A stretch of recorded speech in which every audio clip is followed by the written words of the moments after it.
Hello and welcome to the 90s Mads podcast, your podcast for all things Newcastle United, hosted by three lifelong Newcastle United supporting buddies. Myself, D-Man, joined by Jefferson and AC. You guys doing good? Good to see you guys. Good to see you. Yeah. What's happening? It's only been a couple of days since we was last on, but I have to say we have had quite a busy week. I think this is our third stream this week, believe it or not. Yeah, you're right. So we've been very active here on the YouTube.com. Yeah, man. Let's see if we can keep it up, the consistency in that. But don't forget to like, comment, subscribe, all that good stuff. Tell a friend to tell a friend. Boy, yeah, on the back of the thriller against Liverpool, the 3-3, we're here to review the next game, yesterday's game. Oh man, this is gonna be Brentford, isn't it? This is gonna be a lot. Yeah, you can tell by the mood. We're not really in the best of moods, but it finished Brentford 4, Newcastle 2. Away day blues again. Yeah, let's just get straight to it, man. Overall thoughts on the game, AC? So first of all, from my perspective, this game was a 3:00 kickoff on Saturday. At a particular time, I actually wasn't watching the game, so I was just getting notifications through my phone, and my phone was pinging off. I was just like, obviously, there's a lot that happened in this first half. I know we're going to get into it, but I was just like, goal. I literally messaged in the group tonight. I think one of our groups, and I said, "What the hell is going on?" Because anybody's watching this, like, please tell me what's going on, because it sounded like it was a bit of a basketball game. It was like end to end. But in some thoughts, I kind of thought it might have been like that anyway. Brentford, like we said, we all predicted, didn't we, in our predictions that Brentford are very good at home. In fact, they got the best form at home as a home side at the moment. Mm-hmm. And just for anybody catching up here, we predicted on our shorts. Obviously, please check out our YouTube shorts. We do have to predict games. But we predict, we don't tell each other what we're going to say either. But as a coincidence there, we all predicted Newcastle would win 2-1, though that was definitely not the case. But I think there's a lot to get into this. There's many pieces, but I think for me, the starting point from an overview, when I saw that lineup and I saw certain people were missing, from then I was questioning it. Yeah. And at the time, I didn't go too much in it, but I was a bit like, there's some bold statements of changes in the lineup here. And I feel like this has a lot to do with the result as well, personally. Okay, we'll get to the lineup anyway. But my overall thoughts was, you know what, on the back of the Liverpool game, although we predicted a win, we all said, you know, we are so inconsistent. It wouldn't be surprising if we go and lose to Brentford at the weekend. Yeah, because we treated the Liverpool game in isolation. You know, we get up for the big games, but we struggle against the rest of the league. Yeah, and lo and behold, that's what happened. I don't think we played. This wasn't our worst performance, because I think the Fulham one is there probably as our worst performance. But yeah, it was. I'll say it's a game of two halves. But I think we were probably the better team in the first half, although we went in level.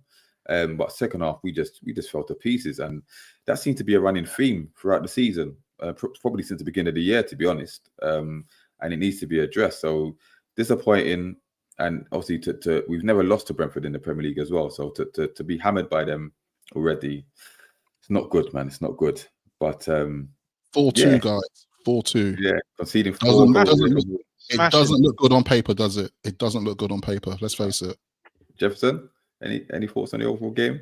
Yeah, I'm just sick and tired, lads. I'm sick and tired. And I'll be honest with you, you know, when it comes to doing the predictions, I almost feel under pressure to put a positive prediction, because I'm seen as someone that's so negative, but I'm right most of the time, you know. So I've learned a lesson that I'm just going to stick true to kind of what I think and feel, you know. And yeah, we all kind of knew that we're very Jekyll and Hyde, and that there was going to be most likely a downturn based on the patterns of how we've been this season.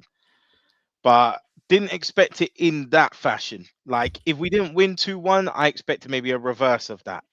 Didn't expect 4-2. And I think what we have to bring under huge criticism is the attitude of the players, because, you know, like Alan Shearer said earlier, or was it last night, it's simply not good enough to kind of G yourself up at home against the big teams. and then your bread and butter when you got games like this. These are the games that are going to get us up into the slightly higher echelons of the league. We can't finish our dinner. We can't create very much. We get caught in a tussle and get blown over.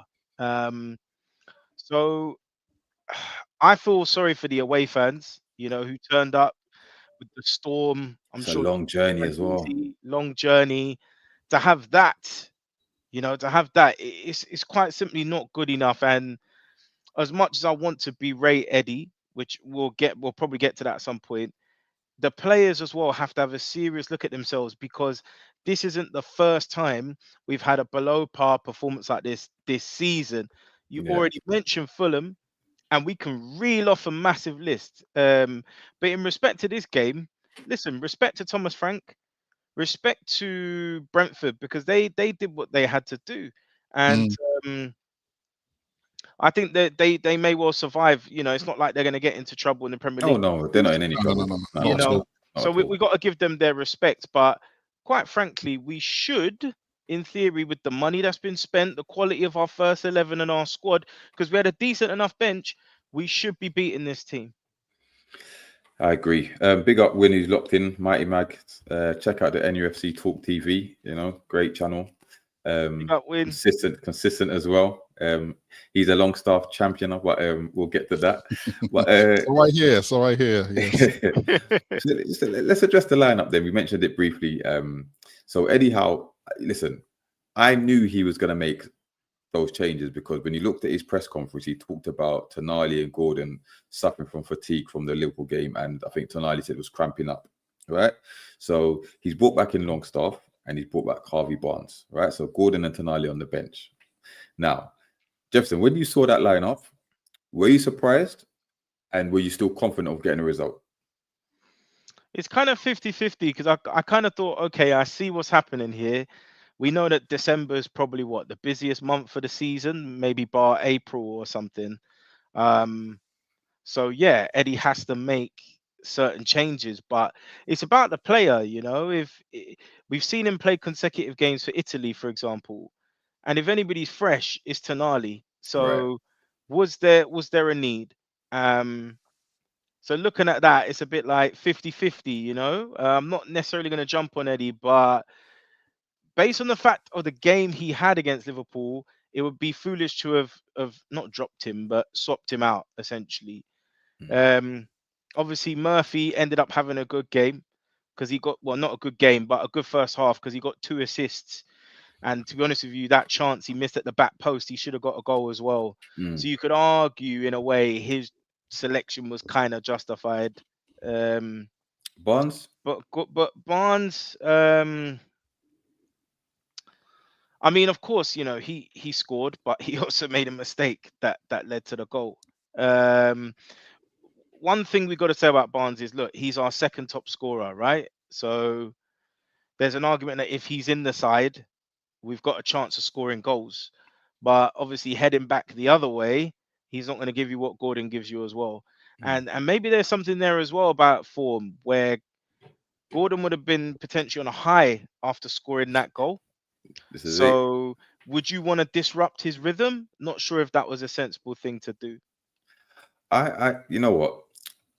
As much as I expected the changes based on Eddie's press conference, my thing was, like you said, Tonali has played. We've seen him play 2 games in a week for Italy, yeah, and he's had a 10-month rest, right? So he should be refreshed.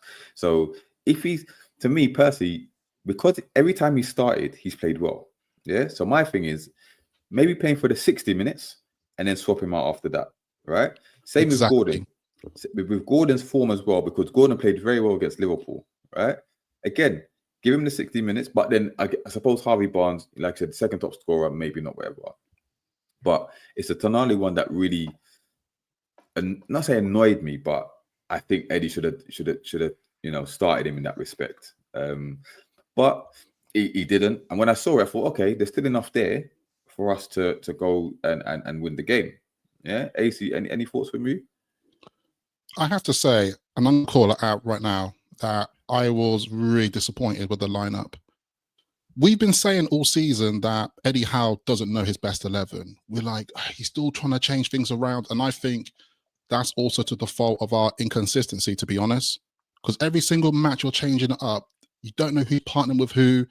It's you're not bowling a confident side that know who's playing, who's going to be playing with who, and have those strength of relationships in the team. On Wednesday night, we have to take our mind back to Wednesday night. We were so proud of the performance. We knew that there was some mistakes. It wasn't perfect.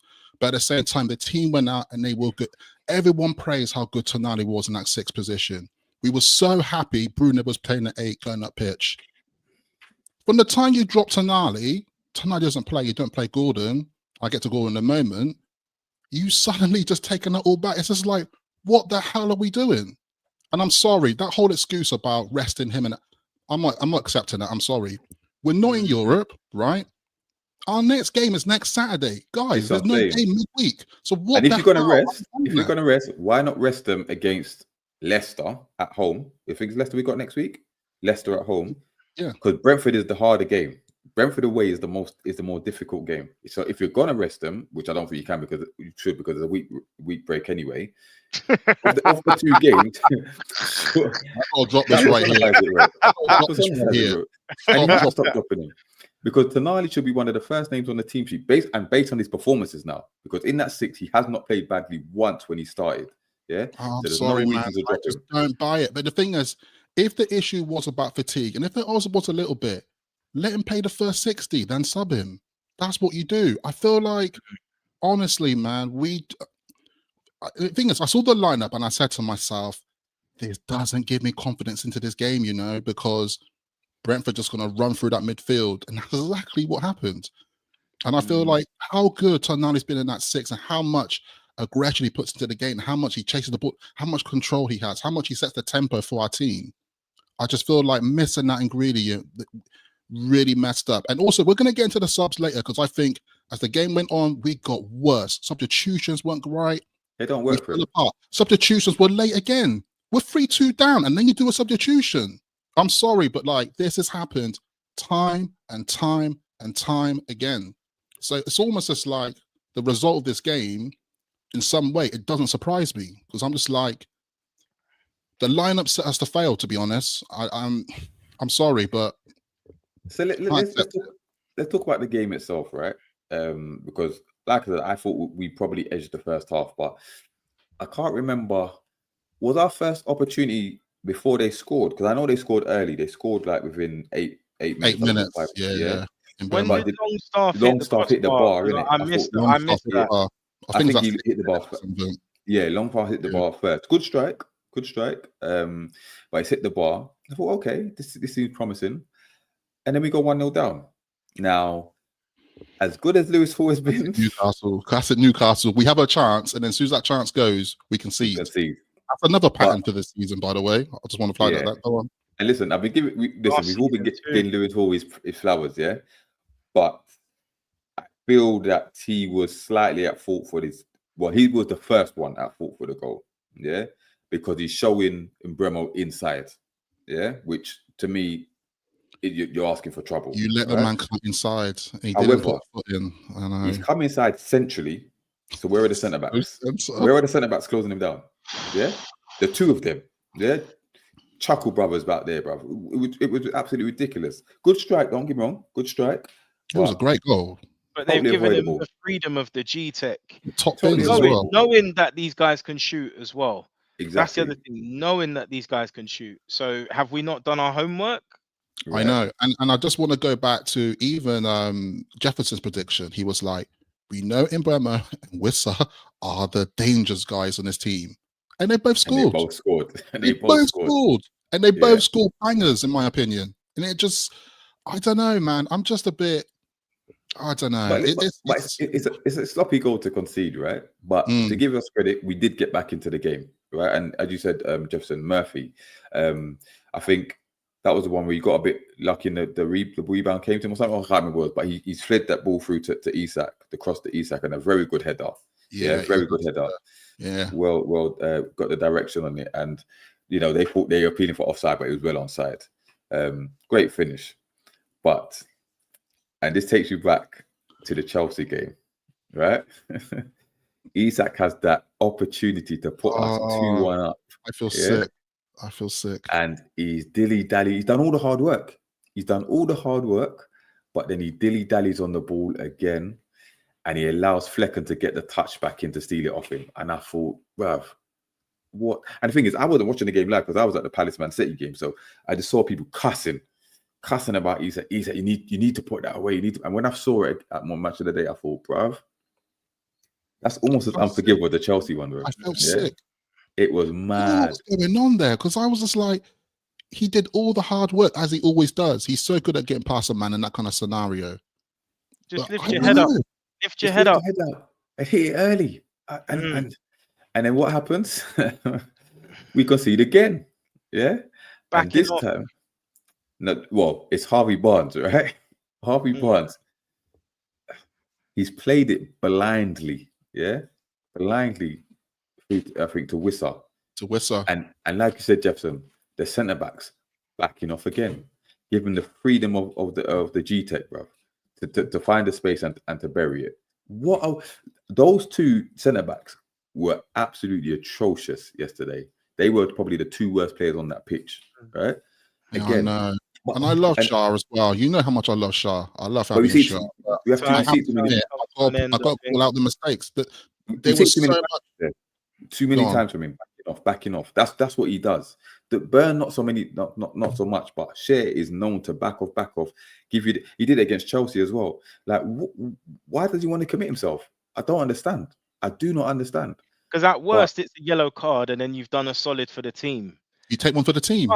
But in saying that, the fact again that we have 3 8s is coming to bite us. We need more bodies in midfield, or we need someone that is sitting deep. It's true, because that gap between that midfield and the defense was ridiculous. But that's why Tonali's there. If Tonali's there, he's there. You know what I mean? It's not like I know it's a bad example because Spurs conceded 5 goals today, but if you've got someone that's strong and quick like Van de Ven, or if you've got a Van Dijk, you can leave them slightly exposed because you're like, oh yeah, they'll handle that. We've got arguably, I love Big Dan Burn, but he's a beanpole, and he's got the acceleration of a slug, and the mobility of a bus, and we know that Shea isn't the best when it comes to concentration. I don't know. He's a different beast for Sweden, I find, for Switzerland rather. Sorry, but with us, yeah, you need protection. And at the moment, again, without getting into the manager, it goes back to what AC's been drumming on about probably the last 3 pods about the formation. The way we are set up sets us up to fail. And is that because the manager knows no better and he doesn't know what to do, or he's limited? Or is it that he's really that stubborn with his philosophy? Because if he cannot see what we can see, that is a problem. Very simply. He needs. We've got. I don't know, man. We've got a comment. I think it's we'll get to the moment. We'll get to the moment. But yeah, this one from DB NUFC 1983. He said, conceded 8 goals in past 3 games, still persevering with Longstaff, our best player from the last game. Tonali dropped. No plan B, and we bring on the defender as a 5th substitute. Need change. Spot on. Yeah. Incidentally, didn't bring on a defender when we had to defend the lead against Palace, though, did he? Really weird that. and you know what? It's screaming Steve Bruce. It's getting a bit Brucey now, isn't it? You know what I mean? But listen, we went 2-1 down, yeah, and then obviously the Barnes mistake. But then he made up for it with the goal. Yeah, another mercy assist, slotted into Barnes, and a good finish as well into the corner. Good finish, 2-2. And you thought, from then, I thought we'd gone to win the game, because I think was it Murphy's chance in the first half, the header? Was that in the first half? That was Barnes, across from Barnes again. Yeah, and Murphy has to put that away. He has to put it away. But this is Jacob Murphy. Yeah, we know that he's not a finisher. Yeah, we said it in the last game in Liverpool. I was just like, if this guy could finish, how many goals we would get from him? He's always in good positions, and I do like that about him. It's just like he finds himself in good positions where it's like your positioning is great, Murphy, at times, but get it on target, my friend. Get it on target. It goes back to the summer, though. I don't want to have to keep going back to summer, but that comment that Eddie made, that there was no quality out there to improve the current squad. Is he serious? Is he serious? The guy we should have approached in the summer he scored serious? against us in this game, you know? Because everyone talking about Mbeumo, but I'm like, that ship has sailed. We're not getting Mbeumo him. right now, he's got probably a 70 million price tag on his head right now. And aspirations to deservedly play for so. a bigger club. To play for a bigger club as well. And you see the way that the dealings with Gehi, this is what, you know, I said to Fumbi in the other group and Pete and those guys. The conduct and behavior that Palace, you know, did with us, it gives examples to other teams that they can get away with the same thing. We weren't firm enough because Eddie was stubborn. He wanted this player. We should have just said, see you later.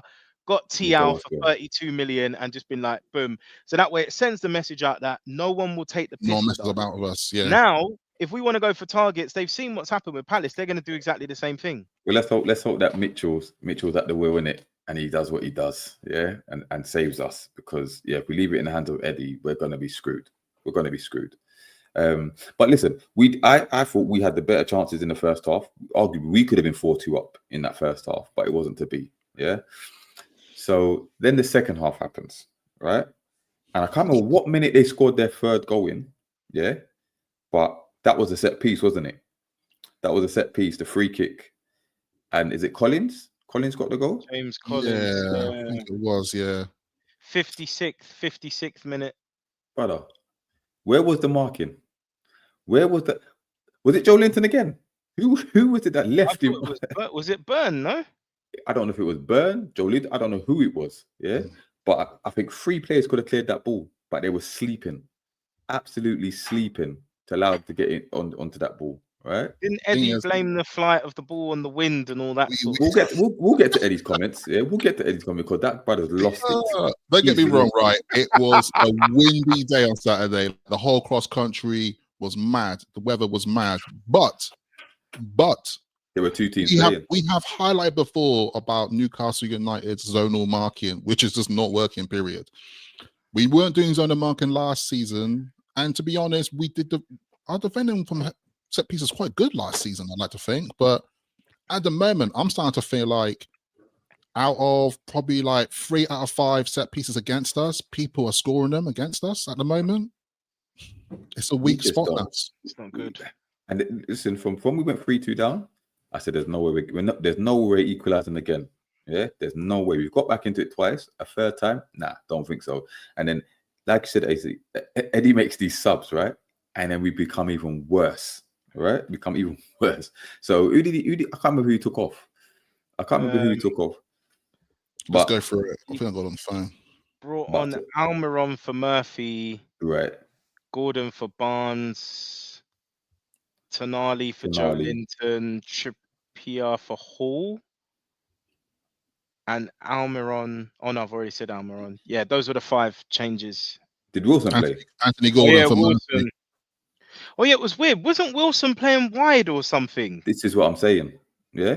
Shouldn't Isak be going out wide? Right. Exactly. We looked all over the place. We lost all structure. Again, I can't remember what game was it he did it again, and we lost all structure when the subs came on. I can't remember who it was. So disruptive. I can't remember either. But it's like he's just throwing players on there for the sake of it. With no real instructions. No, it's like no one knew what they was doing. Yeah, it's Brucey. It is. It's getting Brucey now. And I think apart from the Tonali chance, did we create a single clear opportunity in that second half? I can't think we did. I can't think of any other ones. Yeah, the Tonali header where we were stretching and that, but I think Gordon had a half chance, but we just fell to pieces. I think he skied it. Yeah, there was an opening where he could have whipped it in, and he skied it over the bar, but it's just like they got their 4th goal, right? Who was it? Was it Sharda that got the 4th goal? Kevin Sharda. Yeah, fresh off his hat trick in the last game as well. But what got me was Nick Pope farting around. We could have conceded 5. Yeah. We have to talk about Nick Pope. We have to talk about Nick Pope. You know what? Do you guys remember? Anybody that's watched 90s Mags, go back to what, episode 3, where we talked about summer transfers, and we said we needed a new goalkeeper, and everyone was like, James Trafford and James either Trafford. keep Pope or bring in Trafford as number 2 and all this stuff. And we were screaming. Who were we screaming for? The one that Liverpool signed and loaned him out for a season, Mamadashvili. Mamadashvili. Why is it? It's a mental thing, isn't it? Because he's he did his shoulder. He can't lean on that side. He can't get down to his near post. He thinks he's going to break it again or whatever, isn't it? So and the thing is as well, mentally. If you look at this season with Pope's performances, yes, he's done some good saves in places, but this guy loves to come out his box. He loves to come out header, yeah, and he always puts my heart in my mouth because I'm like, you missed that header, boy. Well, we know that Pope cannot use his feet. So imagine in those conditions, he must have been breaking it all game, bruv. Because please don't come to me. Because, bruv. But honestly, when I saw that chance at the end, when I saw that clip, I was just like, thank you, Dan Burn. That's the second time he's cleared off the line, bro. The second time in a week he's cleared off the line, bro. It is, isn't it? It is, isn't it? It's absolutely That's not good. ridiculous. That's not, off the line's not good, guys. It's not good. We look like we just look comical at the back. We look comical at the back. Like, I actually fear for our next few games. We'll get to it in a minute anyway, but we deserve to lose the game here. We got absolutely slapped, right? And then Eddie comes out with his post-match interview, yeah, and he's blaming individual errors or collective errors. He said, and he must be listening to 90s Mags. What did I say after Palace? I said it about my man. What's his name? The Luton manager. I said he needs to start calling out individual errors. I'm telling you, someone's listening. But someone's listening. All right, because he's blamed the errors, and then he's gone to blame the weather. Yeah, that there weren't two teams affected, brother. You're telling me what did the weather favour Brentford or something? I don't understand. Yeah, both teams are playing in that conditions. Brentford are fine. Yeah, so why weren't we? Yeah, and that, again, that's something you expect from Steve Bruce. Yeah, blaming the weather. Yeah, what are you on about? He actually looks lost in his interviews now. He looks like a downtrodden. The life's been sucked out of him. He just looks like he's a beaten man. Yeah, and to me, that screams that the writing may be on the wall for him because there's nothing. What can he do? What can he do? And the fact that Bruno's account was contrasting to his. I know. Bruno just said it as it was. But this has been coming. Bruno literally said it's been a disappointing season, and he said, yeah.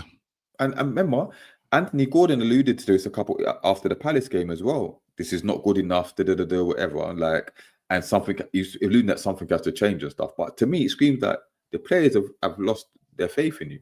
They're not even. I'm not saying they're not playing for you anymore, but they just don't believe you. Yeah, they're bored of you. They need something new, and I'm not saying it's right, but I just feel like just think about this: playing for Newcastle United and the game that you had against Wednesday. Sorry, I've got to go back to that Liverpool game because it's literally night and day comparisons. And but we knew it. We knew we do this. And you're playing with your teammates. You're playing with your buddy Sandro, who put in a shift in, right, and really certified himself. And you drop him the next game. I'm telling you now, dropping Sandro Tonali in this game might be, I hate to say it right now, but it's going to be one of the final nails in the coffin for Eddie Howe's tenure at Newcastle United. If he drops him again, because I'm telling you now, it's just like, and I don't buy it. I just do not buy resting players like that because, like we said, our next game's Saturday. Saturday, guys. Do you think he gambled and thought? Do you think he gambled and thought that we were going to lose the game anyway? And is banked on getting a home winner at Leicester because because we ain't lost to Brentford. We've never lost to Brentford. We've never lost to Brentford, bro. Yeah, and you can't gamble with we're going to lose this game. So no. But what I will say is that if you look at big up Wayne, big man, Wayne Wonder. But if you we need to get to the chat comments in a minute. People are chatting, so let's get to the comments in a minute. If you think about it, in his defense, in the midweek games, yeah, a lot of the managers rotated. He didn't really. So he was bound to rotate in this game in some way, shape, or form. So in that respect, you have to give him a little bit of a blight. But I just don't think it should be Tonali that be rested. No. Teams that are rotating well, because they have to, because those teams are in Europe. They got true. Yeah. We have no Europe. Yeah, true. We have no rope. Don't get me wrong. A year ago, when we had Champions League, we were screaming for rotation, but we had to stick with the same 11. My point being is, if you really didn't want to push Tonali too much of this game, you start the man and bring him off at 60 minutes or whatever. Start the game as you intend. Yeah. Start the game. Start and get ahead, and then you can start. You started Tonali and you started Gordon, and you started with our very best. We could have been, I don't know, 3-1 up in the first half, and then been like, right, let's see after 65, and I can make changes and control the game still. You can win the game. But Barnes scored. Yeah, so you can't really. Maybe that one he did get right. But Barnes also made a mistake as well. He did. Yeah. So to me, it's Tonali. That's the one. I think Tonali is the biggest piece in this. I'm sorry. I'm not having it. I cannot accept it. I cannot accept. And that's the thing, because half an hour he was running around like a madman. So he couldn't have been fatigued. Probably couldn't have been fatigued because he was running around for half an hour. He was running around like nothing was wrong. Yeah. So he couldn't be that tired. Listen. Arguably, Tonali was man of the match on Wednesday. I don't care what anyone says. He was man of the match. And you drop him? I'm sorry. It's inexcusable. I don't think any other manager does that. We got no other games till Saturday. People just not understand this. He's limited. He's not understand this. Limited now. I think listen. Let me go back to Liverpool game again. One more time. Liverpool game. Bruno got 2 assists because he was further up the pitch. 2 assists in one game. 2. Put him back at the 6. Who does that? Oh my God, man! It's just like you look, and then the thing is, well, he's going to do changes again for this Leicester. It's just like we're changing our 11 every game, which is bringing the worst out of the players, in my opinion. We're just not. How much more do people need to see, though, AC? This is why I'm still a little bit lost with the fan base. People are saying, "Oh, questions need to be asked.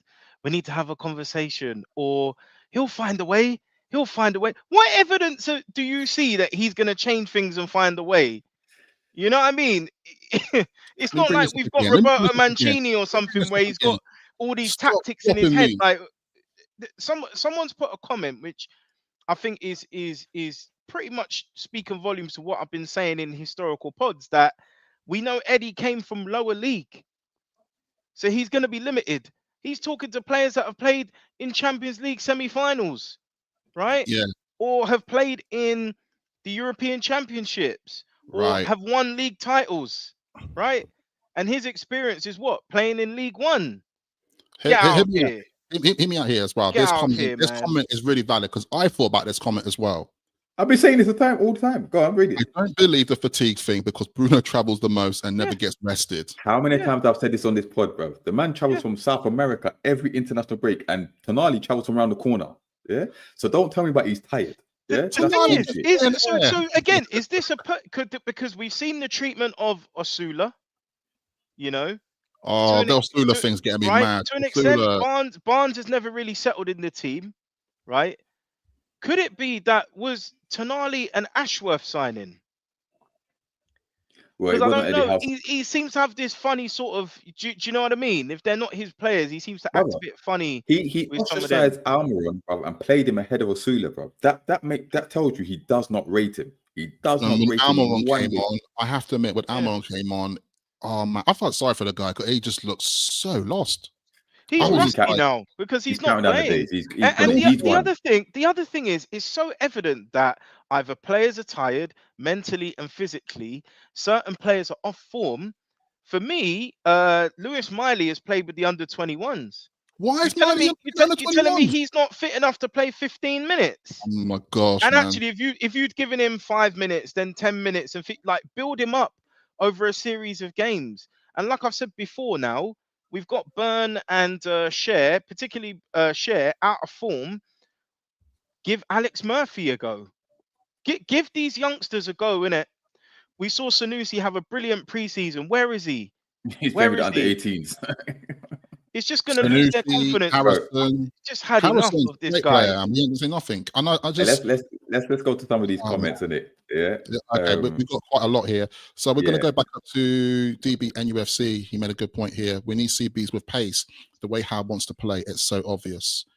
And he's banking on Botman coming back to full fitness as well. But I think he will go for a centre back in January. I think he will. We have to. We have to. I feel like we have to. I know we But why screamed didn't he go for Malik Tiao? Why didn't he do it? because Why didn't he do it? You know why though? Because Eddie Howe wanted Premier League proven, who at that time Okay. was Mark Gahey. What else we got? We got Double D. What's up, guy? Kiss my teeth. Happening. I said this will happen. They're full messed up my money. I said 322, man.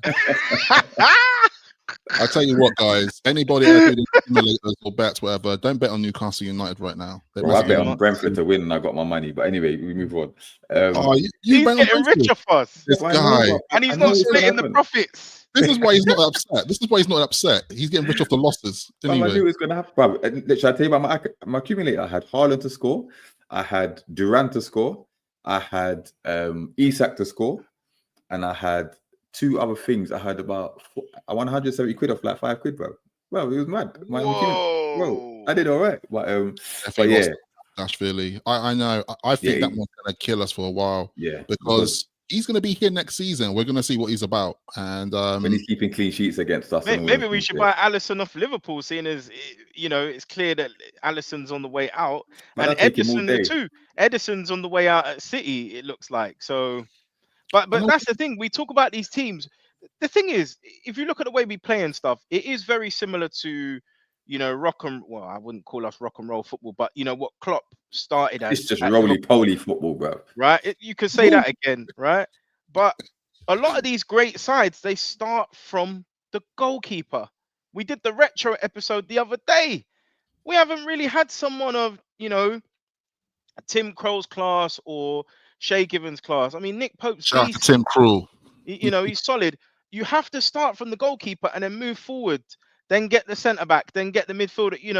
I agree. Where's the foundation? We're not setting the foundations. If you look at the great teams, even look at Chelsea, and my brother's going to be in the background like, ooh, Chelsea. But no, if you look at Chelsea's great side, Petr Cech started with him, and that was the line that bleed throughout the team. To be fair, that was a different time because Petr Cech was a very good goalkeeper. He weren't great with his feet. He was not great with his feet. Yeah, but he was one of the best goalkeepers. But because he was so good. Yeah, but it's a different era now. Also, the caveat is a different time of era of football. Like, people weren't really playing at the back then. Yeah, but now. But look at Chelsea. Chelsea are challenging for the title, brother, and they've got that waste man Sanchez in goal, but he can play from the back. He can play with his feet. So that's what teams are waiting. They need a goalkeeper that can play football. Yeah. It's like the goalkeeper thing comes second. How you say with your hands, it comes second. As long as you're good with your feet, then we can work on the other stuff. And they got the Swedish keeper as well, who I think was like our number 2 option or something. Yeah, I forgot his name, but they got him from Villarreal, and he just sits on the bench. They paid like 20 million for him or whatever it was. Big up Wayne though. Like, obviously, if we cover the Villa game, I'd love to get Wayne on. He's a big personality. Yeah. When we play Villa soon anyway. We play Villa soon, so come on. When we're about to play Villa, I think in a few weeks. This is a really good comment from Beard, by the way. Was a lower league dreamer, so has emotional bias towards lesser players. I think so too. And part of me thinks he dropped Tonali because he was like, I want to give Longstaff a game here. Yeah, of course it is. There's no other reason you would drop your man of the match in the previous game, which was only a few days ago. I saw a tweet that said that Longstaff's his boyfriend. Yeah. He said, that's too much. That's too much. Wasn't there an offer though? Was it Leicester or was it Leeds last season? They offered us between 15 and 20 million for Longstaff. I would have taken it. But this is the thing. He wants to keep the group together.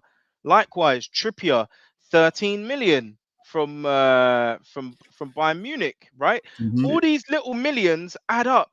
Mm-hmm. So all of a sudden, even if we took those 2 deals in the summer, it might have meant we only sold Anderson and not sold Minte, but we had to sell both. You scored. So he's killing us in so many ways. It's unreal. Do you know what I mean?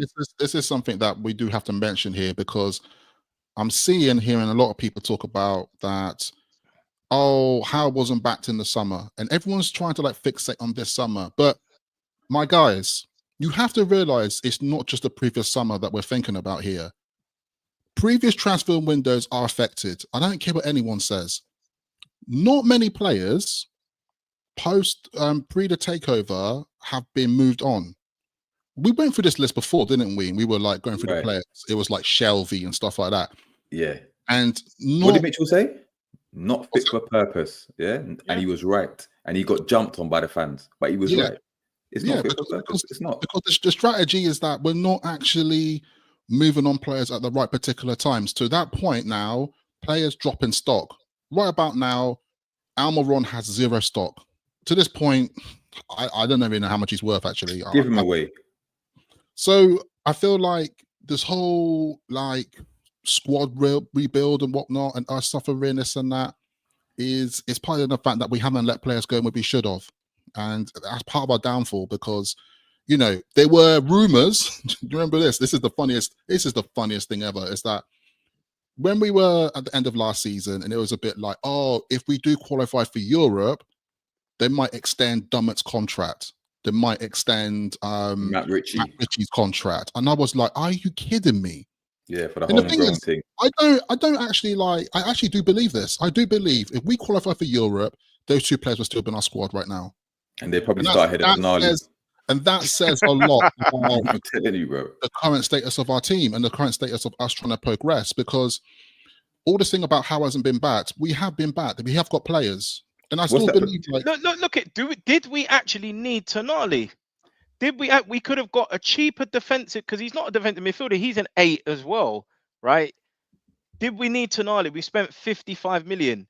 Did we if we played him in double we could. Yeah. The plan let's be real. If we got a proper DM, we know what the plan was, though. Bruno would be 8. Do you know what I mean? We didn't anticipate Bruno would still be here. We expecting bids are coming for Bruno and Bruno to leave, and then we build it around Tonali, and that's the problem. And then 70 million plus on fullbacks. Now, Lewis Hall, I totally get, because from what I saw of him at Chelsea, he looked a top prospect. Tino, I had question marks over because he had an ACL injury, and we never knew if he. At the time, it was a gamble, plus all the extra fees we had to pay because it was going to Chelsea. For me, I didn't think Manquillo was that bad. Yeah. Do you know what I mean? We could have saved a bit of money. Sorry, the comment from Adrian. I'm tired of Howe saying that work needs to be done. The man gets into the office at 6 a.m. His work ain't working. Spot on, bro. Yeah, what are you working on at 6 o'clock, bro? And you can't get it done on the pitch. It makes no sense. Yeah. Listen, we've got a few minutes left, right? But how much of this has to go on the players, this particular defeat? Yeah, because I see a lot of people saying that it's not Eddie Howe, it's the players that have to take the shoulder responsibility. Because Alan Shearer made a few comments about it, how, you know, they're not, you can't just get up for the big games and then put in that performance that we did against Brentford, where there's no, I think they analysed the pressing, the lack of the pressure from Isak to Barnes, I think it was, or whatever.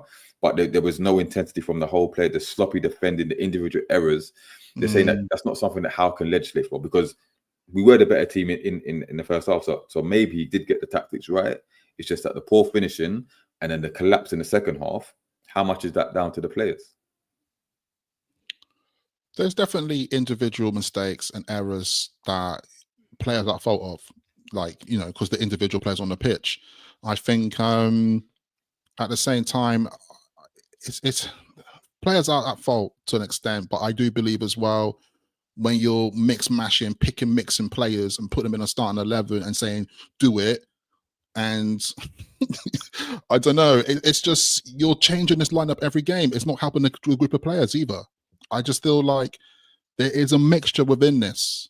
I don't think you can't purely just look at the players in this regards. I feel like in one way, the way Howe sets up the team, he almost sets up the team almost to fail sometimes, I feel like. Because you're just look at the situation. You put Barnes in to start this game, right? We've all come to agreement that, like, Barnes is a great finisher. He's a great guy. At this moment, I've been in this camp for a while that he's good to come off the bench. You make this guy start. I don't want to go through that Tonali thing again, but Tonali thing anyway. Put that into the mix as well, right? Joe Linton. We haven't talked about Joe Linton yet in this game. You don't need to. He was poor. It doesn't work in midfield. I don't want to see him back in midfield unless we're desperate. We knew Joe Linton was not going to work in this position. We thought we had an answer with Willock. Oh, now Willock, he wasn't even on bench, and I was like, "What the hell?"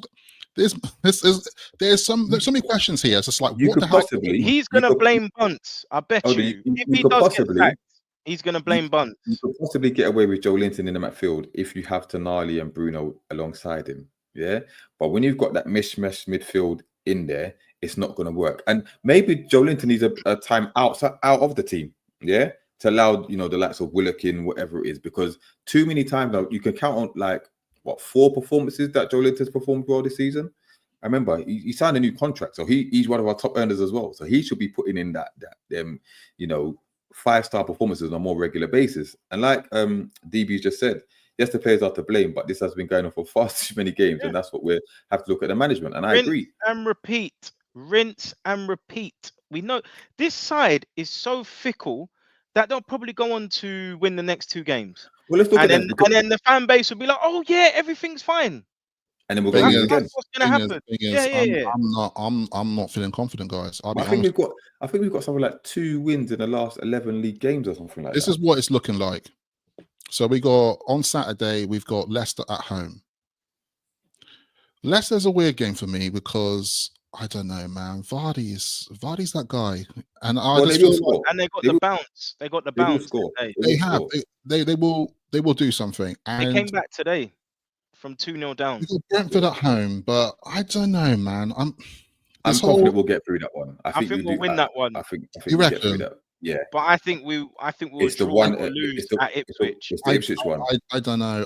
I'm not too sure about Brentford at home because I used to be, on that fence. I was on that panel of if we play at home, it's a greater chance, and we've got good performance at home. But guys, the Brighton game, the West Ham game. No, but you know what the difference is. They don't give me good confidence in this game. No, but you know what the difference is. Do you know what the difference is? We know we get up for the big games. This is a big game at home, yeah, under the lights.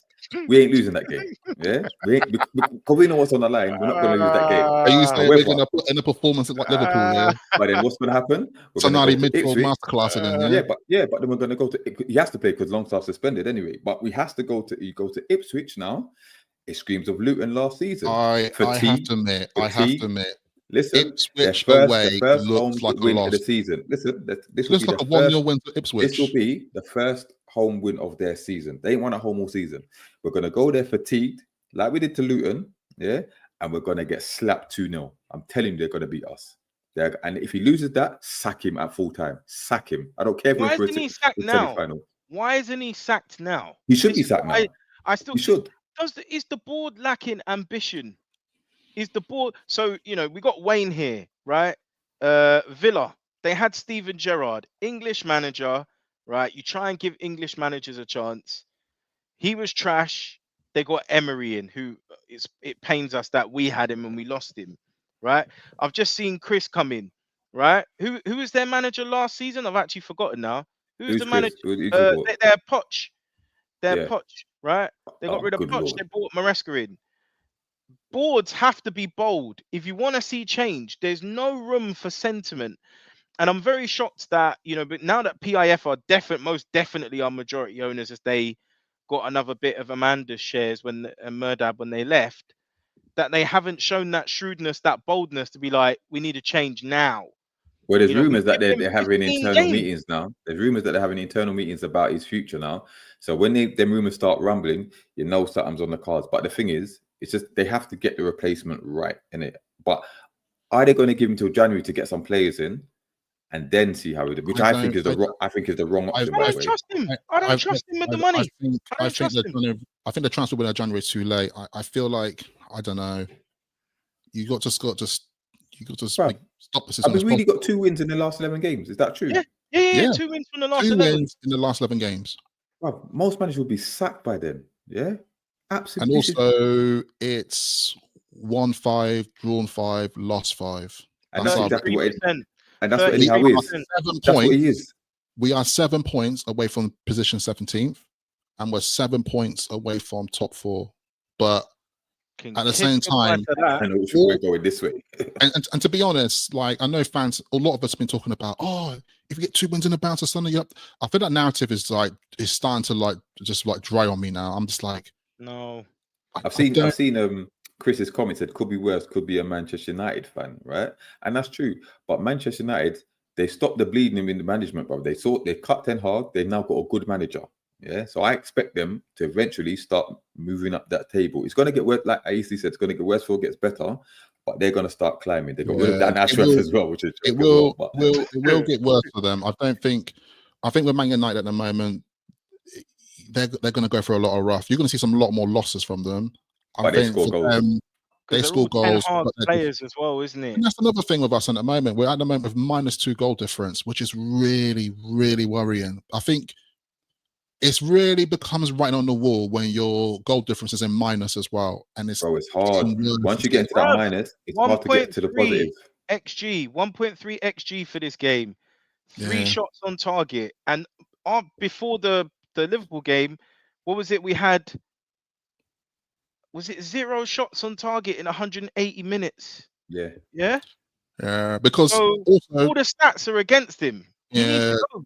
Just to point out as well, we know that Tottenham lost today, and Tottenham are the same points as us. But what I will say about Tottenham, I know everyone's talking about, is Ange going to get sacked, this and that. But what I will say about Tottenham, though, Tottenham have a really good goal difference.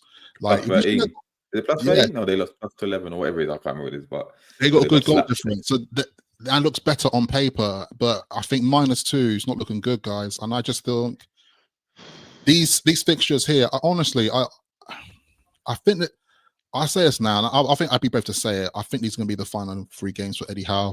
I think it will be because even if we win, that it's going to be fine. Do they honestly think? No, you know what will happen. Even if we won all 3, they think we're just going to go on an unbeaten run or something. I think what we've realised this season, though, is that even if we do win, it covers up the cracks. It's not as what we think it is. I don't know about the fixtures. I think after those fixtures, we've got Man United and Villa. Yeah, I think we've got them. We ain't winning any of those games. Yeah, so you might as well sack him after the Ipswich game anyway. Yeah? Let's check the fixture list, because if we look, you're absolutely right. Aston Villa and Manchester United. Right. Yeah. Big games. Thank you, Sergio Conceição. Manu away as well. Thank you. Manu away. That's not going to look good, is it? For me, I think people are thinking Terzic is a risk. People are saying they weren't happy with the league form at Dortmund. I think he finished 5th, but he got to Champions League final. But personally, it was chalk and cheese when we played against Dortmund. Like, he had them coach well. He was able to sign and bring through young players as well, which would work well with Mitchell. But then if you look at Conceição, he's won trophies. You know, he's very experienced. You know, he's managed at Champions League level as well. Because I think, unfortunately, Xavi would be a risk. And Ten Hag, obviously, no. So, because that's the problem. I'm looking at, can we go after a free agent? Because that saves us money. If we go after a manager that's already employed, Southgate's a free agent as well, but we know we don't want Southgate. We don't want to have to pay compensation because that comes out of FFP. So this is what I'm saying. These business savvy people, I'm expecting them to act quickly and act fast, because if Ange gets sacked, they'll go in for one of them. If Julian Lopetegui gets sacked, they'll go in for one of them. And then what? Are we feeding off scraps? What if Gary O'Neill gets sacked as well? Or are we still holding on for a wing and a prayer that this guy is gonna turn things around? Wolves love a Portuguese manager. Wolves love a Portuguese manager. So if Gary O'Neill gets sacked, you know what's happening as well. Yeah, 100%. The other side to this is that they just, I hate to say it, but we just like let him just run for the rest of the season. But I think if we do that, I have to say it, guys. I think we're going to finish like 12th. It's suicide. Because the in this kind of league, your away games have to count, my guys. They have to count. At the moment, we can't win it. We can't win any away games. Telling you, it's gone back to the Bruce era. When we look at the away games, they think, you know, we're going to lose, bro. That's what I know, and I think at the very bottom of the pit of the Bruce era, it was like every single time we had an away game, it was like, yeah, I'm not tuning to Match of the Day tonight. But I didn't watch Match of the Day for 2 years. I did not watch Match of the Day for 2 years, bro. I did not watch it because we kept on losing. Yeah, losing or the odd draw. It was a miracle when we won a game. It was so painful, and us fans who were there, man, it was the most painful era of me being a Newcastle fan. I honestly felt like this team might as well just like get deleted, get deleted, like no longer exist. But man. Some will say maybe we expected too much, but listen. He's on, like AC says, he's on thin ice. Eddie Howe's on thin ice, the thinnest of thin ice. Yeah, and Okay. people are starting to. There's so many people on social media that are scared to say it, but that's what they mean, that he needs to go. And But why as well? Why, D-man? I don't Why know. are people afraid? Because if this was McLaren, if this was Bruce, do you know what I mean? If this was anybody else, they'll be like, yeah, get him out. His credit is long since gone, mate. Generally, it's Alsacchio. And guess which mug's going to that game with my son for his first Newcastle game. Oh my god, we're gonna get slapped. We're gonna get Oh my slapped. gosh, Alsacchio. PSR is a big deal, and not getting any extra income is not going to allow us to move forwards. I agree. Well, we still haven't had an update. Do you remember? Because was it the Red Bull sponsor? What was his name? Darren Eales. There was meant to be 2 new sponsorship announcements, and we got one which was Red Bull, and it was meant to be another one. And they said, "Watch this space." And it's But been I think what, that was 3 I think that months? was based on the Man City ruling, which they lost. So I think that's probably coming down the drain as well. But because we were meant to have potentially a training kit sponsor and a training ground sponsor, but nothing's happened. yeah. Nothing's happening off the pitch. I think the whole stadium thing is just a bit weird. Like, I don't know. It really does feel like at the moment, as a club, we're just come to this massive like halt. Nothing seems to be really progressing in any shape or form, and Going backwards. it Going does backwards, feel. AC. It does feel very.